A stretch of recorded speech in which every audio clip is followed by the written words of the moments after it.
Hello guys, welcome back to the Ayurveda channel. Hope you guys are doing well. So आज का जो हमारा video lecture होगा वो हमारा सुश्रुत संहिता के उत्तर तंत्र का तृतीय अध्याय जो है हमारा वर्तमगत रोग विज्ञानीय अध्याय पर होने वाला है। प्रीवियसली हमने उत्तर तंत्र की सीरीज स्टार्ट की है और जिसमें हमने 2 चैप्टर कंप्लीट कर लिया है, जिसको अगर आप लोगों ने अभी तक नहीं देखा है तो नीचे डिस्क्रिप्शन बॉक्स में आप सभी को लिंक मिल जाएगी, आप वहाँ पे जाके चेकआउट कर सकते हैं।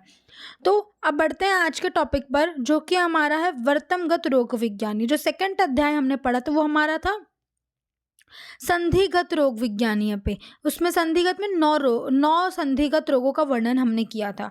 अब हम देखेंगे वर्तमगत रोग विज्ञानी। प्रीवियसली फर्स्ट चैप्टर जब मैंने स्टार्ट किया था तो वहाँ पर मैंने इंट्रोडक्शन में बताया था कि हमारे वर्तमगत के टोटल कितने रोग होते हैं, 21 रोग होते हैं वर्तमगत के। ठीक है, वर्तम से आप क्या समझते हैं, हमारा जो आईलिड होता है, आईलिड जो होता है, ठीक है, उसको हम वर्तम कहते हैं। तो वर्तमगत रोग कितने होते हैं, टोटल 21 होते हैं। देखते हैं वर्तमगत में 21 रोग कौन कौन से होते हैं। सबसे पहले यहाँ पे संप्राप्ति बताई गई है। क्या बताया है यहाँ पर देखेंगे, पृथक दोषा समस्ता व यदा वर्तम व्यपाश्रयी शिरा व्याप्त अतिष्ठि वर्तम स्वकुर्च मूर्छिता विवर्धनम मांस रक्तश्च तदा वर्तम व्यापाश्रयम विकारांजन अत्याशु नामस्ति बोधता।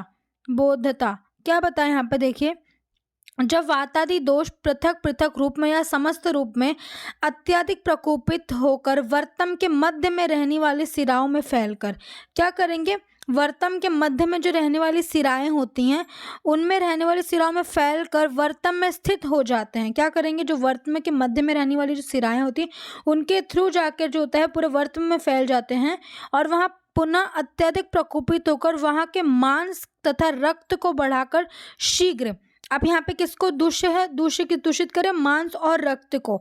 तो ये आप हाईलाइट करेंगे कि दूष्य कौन सा है, यहाँ पे मांस और रक्त। मांस और रक्त को बढ़ाकर शीघ्र वर्त में रोग उत्पन्न करते हैं। आगे उन वर्त में रोगों का नाम बताया गया है। ठीक है, तो इन्हीं को हम आईलिड्स कहते हैं। ठीक है, तो उसी को आईलिड में होने वाले डिजीज को क्या करते हैं, वर्तमगत रोग कहते हैं। तो उसी को 21 प्रकार का आईलिडगत रोग है, उसको हम देखेंगे कौन कौन से हैं 21 प्रकार के। उत्संगिनी कुंभिका पोथकी वर्तम शर्करा अर्शो वर्तम शुष्क अर्श अंजनामिका बहल वर्तम वर्तम बंधक क्लिष्ट वर्तम कदर्म वर्तम श्याव वर्तम प्रक्लीन वर्तम अपरिक्लीन वर्तम वातहत वर्तम अर्बुद निमेश शोणित अर्श लगन बिस वर्तम तथा पक्ष्मकोप। ये 21 प्रकार के जो होता है वर्तमगत रोग होते हैं। 21 प्रकार के वर्तमगत रोगों के बारे में यहाँ पे बताया और यहाँ पे ये भी बताया कि इन जो 21 प्रकार हैं उनमें से जो तो असाध्य कौन से होते हैं, साध्य कौन से होते हैं और याप्य कौन से होते हैं। ठीक है, याप्य का केवल एक होता है, कौन सा होता है, याप्य जो होता है वो पक्ष्मकोप होता है।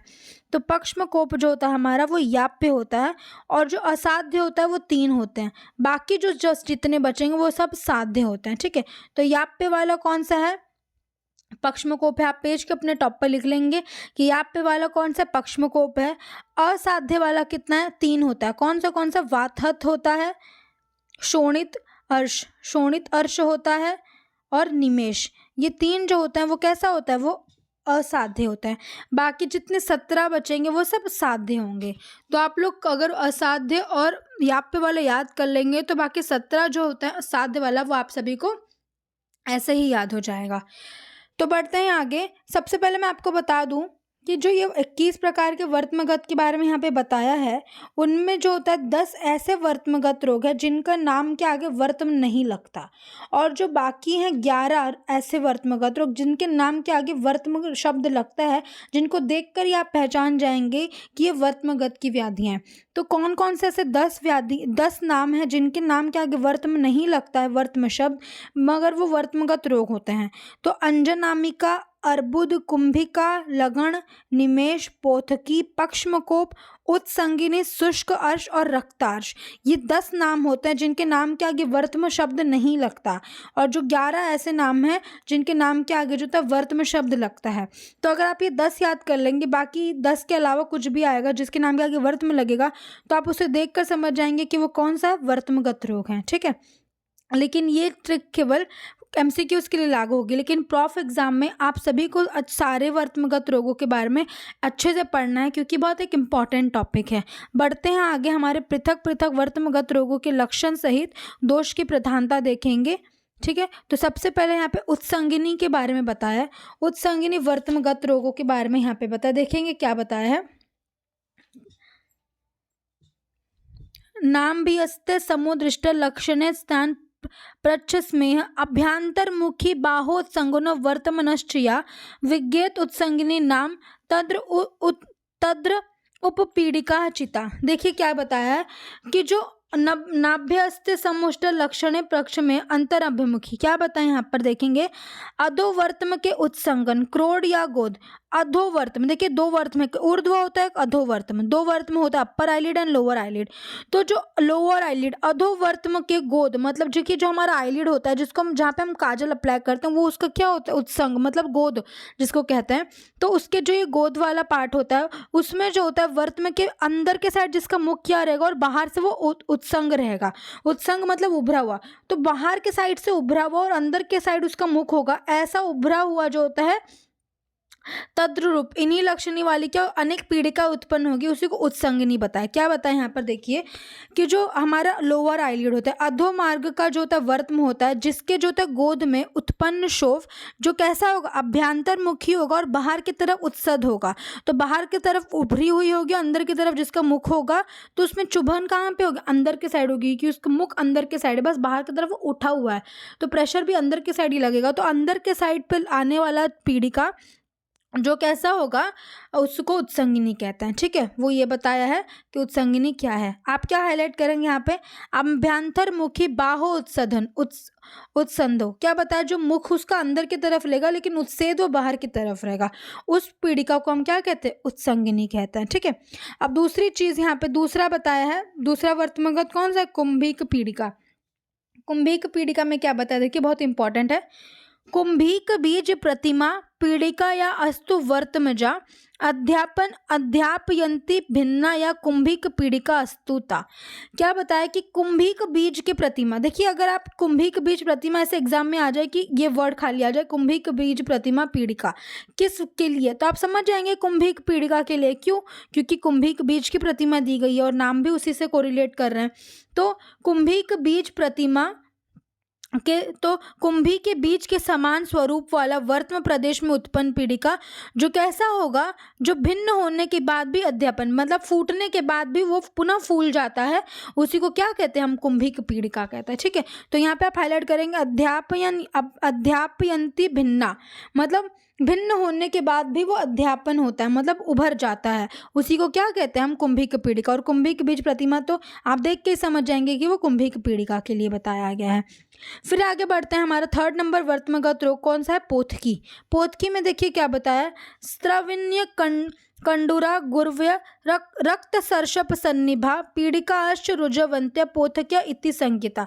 अब देखिए सबसे चीज़ इंपॉर्टेंट यहाँ पे दिख रही है आप सभी को कि जो यहाँ पे पीड़िका होगा वो कैसा होगा, यहाँ पे पीड़िका होगा वो तो क्या कहते हैं, स्त्राव युक्त होगा। और किसकी उपमा दी है, रक्त सर्षप सन्निभा, जो रक्त के सर्षप के समान पीड़िका होगी और जिनमें से कैसा होगा, स्त्राव हो, बहता हो, कंडू युक्त हो और गुरुत्व खुजली युक्त हो और पीड़िका में रुजा पेन हो। वो कौन सी पीड़िका, वो हमारा पोथकी है। ठीक है, पोथकी में क्या बताया, जब हमने फर्स्ट चैप्टर पढ़ा तो उसमें हमने बताया था वातज पित्तज कफज नेत्र रोग को डिफ्रेंशिएट किया था। तो ये पोथकी जो था कफज नेत्र रोग है। ठीक है, कफज नेत्र रोग है और इसमें किसकी उपमा दी गई, रक्त सर्षप सन्निभा। तो अगर आपको हाईलाइट करना, रक्त सर्षप सन्निभा पीड़िका कौन सा उसमें आ रहा था, वो पोथकी में आ रहा था। ठीक है, अब आगे बढ़ते हैं,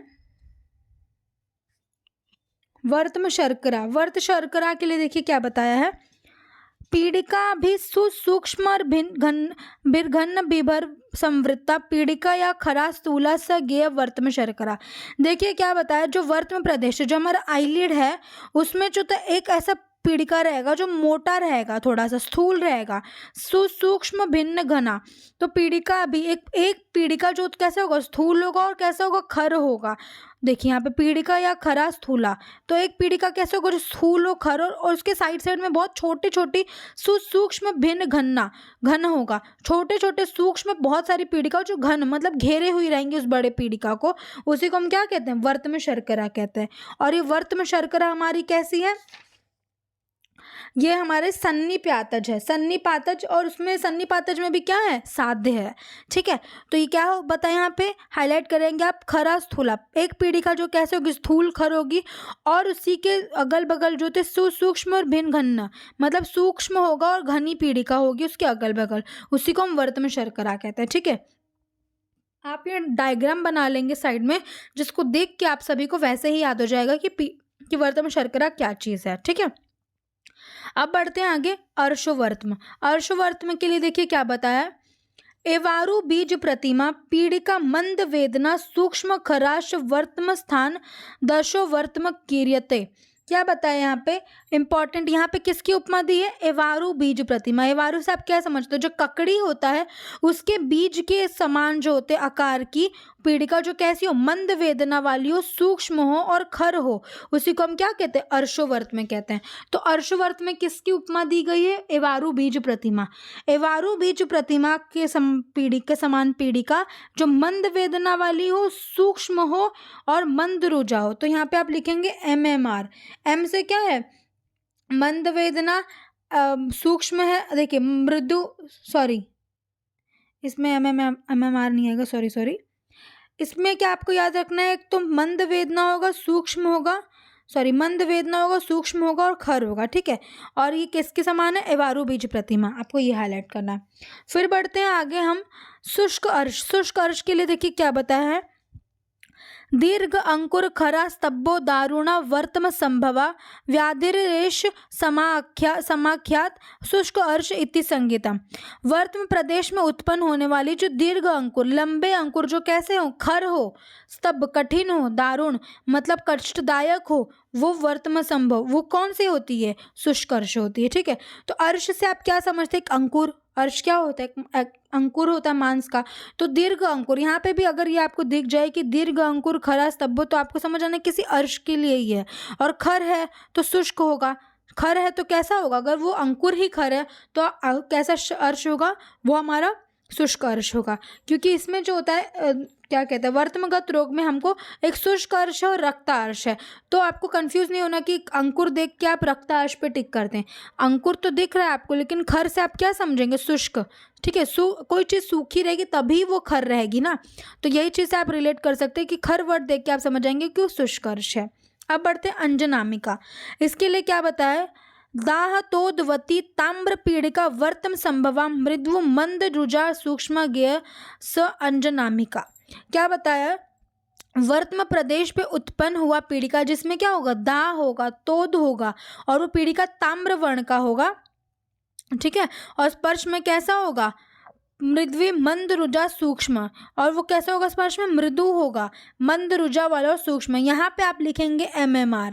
क्या है, आप याद रखेंगे कि अंजनामिका जो होता है MMR मतलब मृदु होगा, मंद रुजा और रुक्ष होगा। ठीक है, ये किसके लिए है, अंजनामिका के लिए। ठीक, तो ये चीज़ हो गया। अब हम देखेंगे बहल वर्त में। बहल वर्त में क्या बताया है,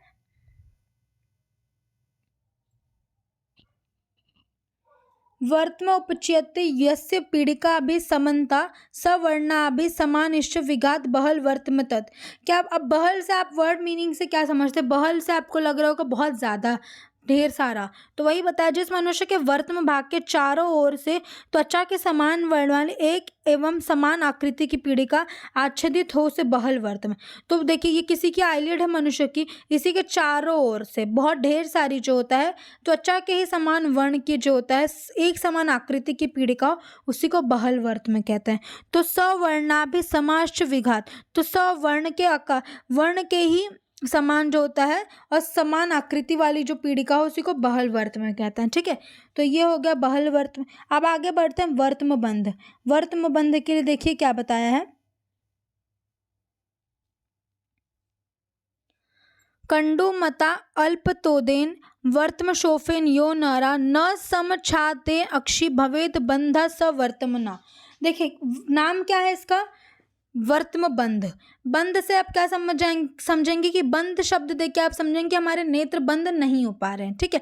तो इसमें क्या होता है कि मनुष्य में जो होता है खुजली वाले, कंडुमती, अल्पतोदेन और अल्प सुई चुभने जैसी पीड़ा वाला वर्त में शोफ उत्पन्न हो जाएगा, वर्त में शोफेन, ठीक है। कैसा होगा, कंडू और अल्पतोद वाला कैसा होगा, वर्त में शोफ उत्पन्न हो जाएगा। शोफ के कारण जो होता है न समछादी अक्षी भवेद बंध, जिसकी वजह से हमारे अक्षी जो होता है न समछादित, छादित मतलब बंद नहीं हो पा रही है अक्षी समान तरीके से, उसी को क्या कहते हैं, वर्तम बंध कहते हैं, ठीक है। तो इसमें हमारी अक्षी जो होता है शोफ के कारण बंद नहीं हो पाती, उसी को हम क्या कहते हैं, वर्तम बंध कहते हैं।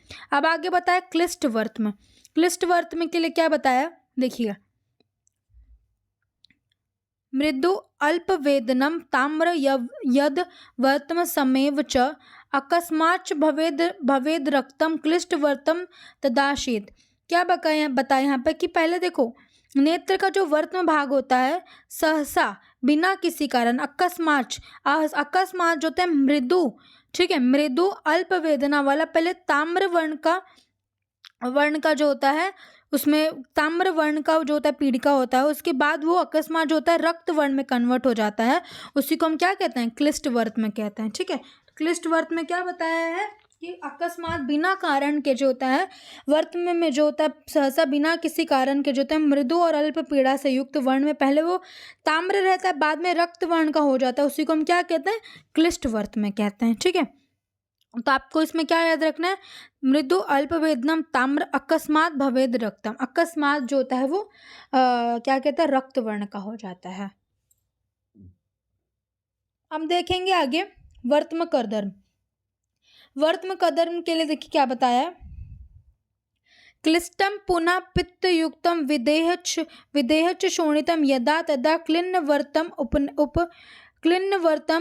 उत्पन्न उपचैत्य वर्तम कदर्मम। क्या बताएं यहाँ पे कि क्लिष्ट वर्तम रोग की दशा में क्या हो रहा था, पित्त से युक्त होकर रक्त विदाह उत्पन्न करके वर्तम भाग को क्लिन्न आर्द्र कर देता, वो अवस्था वर्तम करता है। देखिए क्या बताया कि क्लिष्ट वर्तम में क्या हो रहा था कि वो ताम्र वर्ण का होने के बाद अकस्मात वो रक्त वर्ण का हो जा रहा था। यहाँ पे क्या हो रहा है कि वो आर्द्र हो जाता है, केवल वो क्लिन्न आर्द्र हो जाता है, उसी को हम वर्तम, बाकी जो चीज़ है वो ऊपर क्लिन्न वर्तम के समान ही है, केवल इसमें क्या हो रहा है वो आर्द्र हो जा रहा है, तो उसी को हम क्या कहते हैं, वर्तम कदर्म कहते हैं।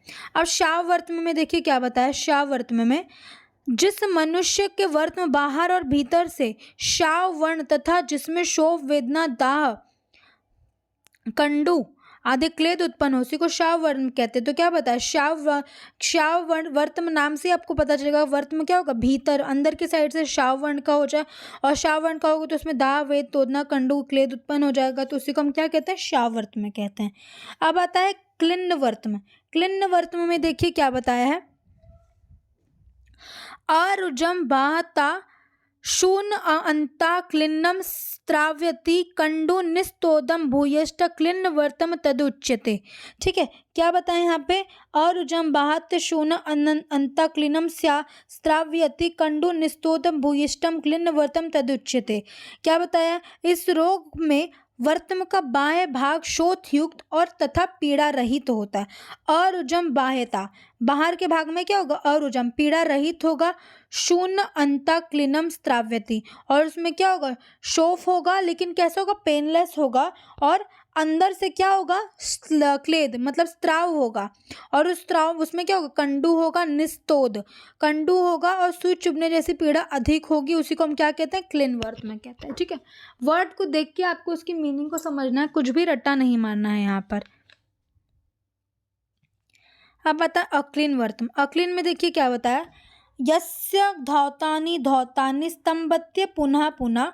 देखिए क्या बताया, धौतानि धौतानि क्या बताया, देखो अक्लीन, नाम से क्या समझ रहे हैं, अगर आप ऐसे समझे कि क्लीन मतलब साफ होता है, अक्लीन मतलब साफ नहीं होता है, तो आप इसको देख के धौतानि धौतानि से समझ जाएंगे। और नाम देख के कि अक्लीन मतलब जिस आँख को बार बार अगर धोते हैं फिर भी उसकी जो चिपचिपाहट है वो ख़त्म नहीं होती है, उसी को हम क्या कहते हैं, अक्लीन वर्त। तो जिस मनुष्य के वर्त को बार बार धोने पर धौतानि धौतानि पुनः पुनः हो चिप और धोने पर भी चिपक जाते हैं तथा पाक न हो, पाक के बिना ही वो चिपक रहे हैं, उसी को हम क्या कहते हैं, अक्लीन वर्त में कहते हैं। ठीक है, तो इसी को क्या बताया, अक्लीन वर्त में बताया है।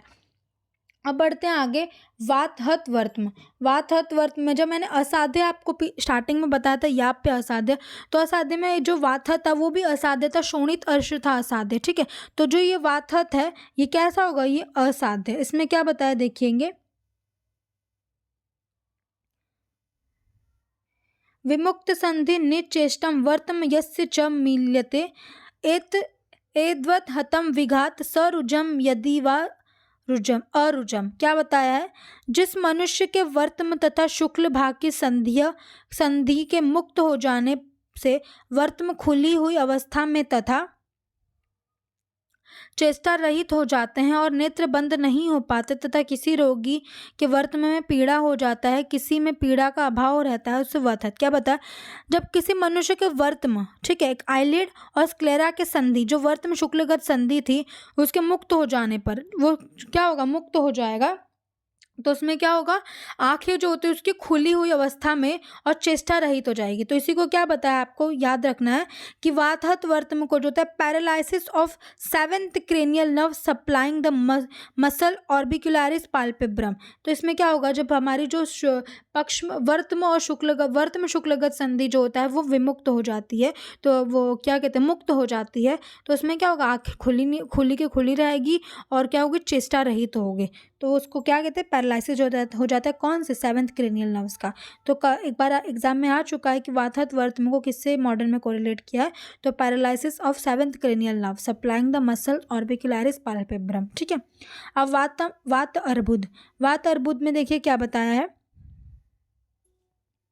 देखिए यहाँ पे क्या बताया, वर्तम अर्बुद से आप समझेंगे ट्यूमर। ठीक है, तो वही चीज़ है यहाँ पर कि जो वर्तम अंतरस्य विषमम ग्रंथिर्भूत अवेदनम विज्ञ अर्बुदम पुंस, तो वही चीज़ यहाँ पे बताई है कि वर्तम के जो अंतर के भाग में, वर्तम अंतरस्य विषम, वर्तम के क्या होगा, अंतर के भाग में विषम, ठीक है, आकृति में कैसे होगा, जो विषम होगा और वो अवेदना, वेदना जिसमें नहीं होगी, ऐसा गांठदार, और किसके कारण, पित्त और रक्त के अनुबंध से लाल वर्ण का जो किनारों पर लटकता हुआ हो, उसको क्या कहते हैं, वर्तम अर्बुद कहते हैं। तो अर्बुद से ही आप समझेंगे ट्यूमर कैसे होगा, कोई एक्स्ट्रा ग्रोथ होगा और उसमें क्या होता है, पेनलेस होगा। तो वही बताया कि वर्तम के अंदर के भाग में विषम और कैसा होगा, विषम और अवेदना वाला होगा। ठीक है, तो वही होगा वर्तम अर्बुद। अब है निमेष, जब हमने निमेष पढ़ा था वो भी असाध्य था, तो क्या था, वातहत था, शोणित अर्श और निमेष, ऐसे 3 थे जो असाध्य थे, और एक था पक्ष्मकोप, वो याप्य था, बाकी सब क्या थे, साध्य थे। ठीक है, तो अब है निमेष के लिए देखिए क्या बताया, निमेषणाम सिरा वायु प्रवृष्टो वर्तम संश्रया चलायंती वर्तमयानी निमेष स गदो मता। क्या बताया, प्रकोपित वात वर्तम आश्रित निमेषाणी सिराओं में प्रविष्ट होकर वर्तम को अधिक चलायमान। निमेष किसके कारण हो रहा है, वात के कारण। तो निमेष से आप क्या समझते हैं, निमेष उन्मेष, निमेष मतलब बार बार बंद होना, तो वही चीज़ बताया, जब निमेष से क्या होता है, वात प्रकोपित होकर वर्तम के आश्रित सिराओं में जाने के बाद जो होता है बार बार उसको गतियुक्त, वही चीज़ें बार बार आंखें बंद होंगी खुलेंगी, तो वही है यहाँ पर। यहाँ आपको ये भी यहाँ पे हाईलाइट करना है, अफेक्शन, इसमें क्या हो रहा है, 3rd cranial nerve supplying the muscles levator palpebral, इसको जो होता है affection of 3rd cranial nerve supplying the muscles levator palpebral हो जाने का तात्पर्य है। तो इसको किससे कोरिलेट किया, 3rd क्रेनियल नर्व, और वातहत को paralysis of 7th cranial nerve का था। ठीक है, तो यही चीज़ है। अब आगे बढ़ते हैं, ये वर्तमर्श है, इसको आप काट के लिखेंगे शोणित अर्श। ठीक है, ये क्या है, शोणित अर्श है। इसमें क्या बताया है, छिन्न विवर्धयत वर्तमस्था मृदु व अंकुरा दाह कंडु रुजो स्तोद स्पर्श शोणित संभवा। क्या बताया है कि वर्तमान प्रदेश में रक्त की दृष्टि से उत्पन्न होना है। सबसे पहले कन्फर्म हो गया किसकी दृष्टि से, रक्त की दृष्टि से।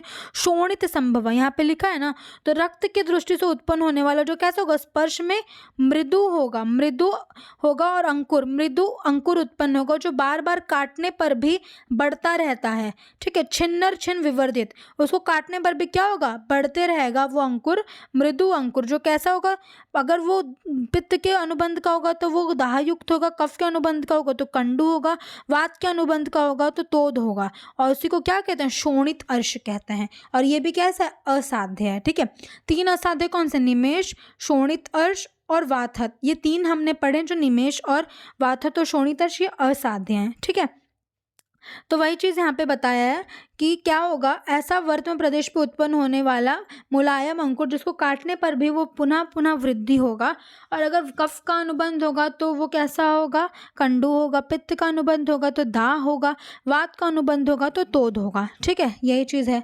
अब आगे देखते हैं लगन। लगन में देखिए क्या बताया है, अपाहका कठिन स्थूलो ग्रंथिर वर्तम भवे अरुजा सकंडु पिछिला कोल प्रमाणु लगन अस्तु सा। इम्पॉर्टेंट है सबसे, आप इसको हाईलाइट करेंगे। कोल प्रमाण, कोल प्रमाण का वर्णन आया है वर्तम प्रदेश पे। काल, कोल प्रमाण के ग्रंथि जो कैसी हो, अपाक, पाक रहित हो, कठिन हो, स्थूल हो, ग्रंथिर वर्तम और अरुजा, पेनलेस हो, और कंडू और पिच्छिल युक्त हो, कैसा होगा वो, कोल प्रमाण। अब सारे लक्षण को देख के आपको क्या लग रहा है, किसका होगा, कंडू है, कठिन है, स्थूल है और पेनलेस भी है और पाक भी नहीं हो रहा, तो किसका लक्षण है, कफ का। तो हमारा लगन भी कैसा होगा, कफज है। ठीक है, तो आपको यही समझना है कि क्या हो, कफज है, कफज में भी क्या है, साध्य है। ठीक है, तो आपको ये समझना है। अब देखिए नीचे विमर्श में लगन के क्या कुछ इंपॉर्टेंट है। लगन को अलगन तथा कुछ लोग नगण भी कहते हैं, तो ये किसने कहा है, भाव प्रकाश ने। तो भाव प्रकाश ने क्या बताया, लगन को अलगन और नगण भी कहा है। ठीक है, तो ये आप यहीं पे लिखेंगे कि भाव प्रकाश ने क्या बताया। फिर देखेंगे बिस्वर्तम। बिस्वर्त में देखिए क्या बताया, शूनम यदवर्तम बहुभी सूक्ष्म छिद्र समिवंतम बिस्वर्तम जले इव बिस्वर्तमित। क्या बताया, वर्तम में शोथ तथा अनेक सूक्ष्म छिद्र हो जाएंगे। क्या होगा, वर्तम आईलिड में स्वेलिंग होगी और अनेक छिद्र हो जाएंगे, जैसे कि जल में होने वाली मृणाल में अनेक प्रकार के छिद्र होते हैं। इसमें किसकी उपमा दी है, बिस्म अंतर्जल इव विश्व वर्तमित। क्या बताया कि जो क्या कहते हैं, जल में रहने वाली जो मृणाल होती है, कमल का नाल, जिसमें कैसे होता है, अनेक छिद्र होता है, उसी प्रकार का यहाँ पे उपमा दे के बताया है कि वर्त में भी शोथ उत्पन्न हो जाएगा, और शोथ में कैसे होगा, अनेक छिद्र वाले होंगे, तो उसी प्रकार क्या होता है, बिस्वर्त में होगा। ठीक है, अब लास्ट आता है हमारा पक्ष्मकोप। पक्ष्मकोप कैसा होता है, हमारा याप्य होता है। ठीक है, पक्ष्मकोप कैसा होगा, याप्य होगा। इंपॉर्टेंट है, देखेंगे प्रकोपित वात आदि दोष पक्ष्म आशय मतलब वर्त में जाकर पक्ष्म को तीक्ष्ण आग्र क्या कर देते हैं, नुकीले कर देते हैं और खुरदुरे कर देते हैं। वात आदि दोष क्या करते हैं, पक्ष में जाके उसको जो होता है नुकीले और खुरदुरे कर देते हैं, तथा पलक कैसा होंगे, अंदर के साइड मुड़ जाएंगे। जब हमारे पलक अंदर के साइड पे मुड़ते हैं तो बार बार हमारे नेत्र अंदर के साइड को टच करते हैं, तो जिसके कारण क्या होता है, बहुत ज़्यादा इरिटेशन होता है, लैक्राइमेशन होता है, रेडनेस हो जाता है, हम बार बार उसको मलते हैं, उसी को बताएं यहाँ पे पक्ष्मकोप कहते हैं। इस रोग में पक्ष में के कई बार निकाल देने से शांति होती है, और जब पक्ष में जो अंदर के साइड मुड़ा रहता है, जब तक हम उसको निकाल नहीं देते, हम उसको रगड़ते मलते रहते हैं, तो वही बताइए, जब तक उसको हम निकाल नहीं देते हैं तब तक उसमें शांति नहीं मिलती है। इस रोग से रोगी वात, धूप और अग्नि को सहन नहीं कर सकता। इस रोग को पक्ष्मकोप कहते हैं। ठीक है, तो यहाँ पे क्या बताया, आप यहीं पर नीचे लिख लेंगे, पक्ष्मकोप की चिकित्सा क्या बताइए, चतुर्विध औषध चिकित्सा। ठीक है, चतुर्विध चिकित्सा बताई है क्या, और चतुर्विध चिकित्सा में क्या है, आप भेषज है, शस्त्र है, अग्नि है, क्षार है। ठीक है, ये चीज़ यहाँ पे बताई है, आप इसको ध्यान से देखेंगे। पक्ष्मकोप कैसा होता है, याप्य होता है। जब मैंने आपको बताया था साध्य असाध्य था स्टार्टिंग में, तो बताया था एक ही ऐसी व्याधि है हमारे वर्तमगत में जो याप्य है। ठीक है, तो यहाँ पे हमारा चैप्टर कंप्लीट होता है। आई होप आप सभी को अच्छे से समझ आ गया होगा। अगर आप लोगों को किसी भी प्रकार का डाउट है तो आप नीचे कमेंट सेक्शन में पूछेंगे, या फिर आप हमारे Instagram page the Ayurveda channel, जिसका लिंक आपको नीचे डिस्क्रिप्शन बॉक्स में मिल जाएगा, आप वहां जाके भी हमें फॉलो कर सकते हैं और हमें वहां डीएम कर सकते हैं। Thank you for watching. Please like, share and subscribe.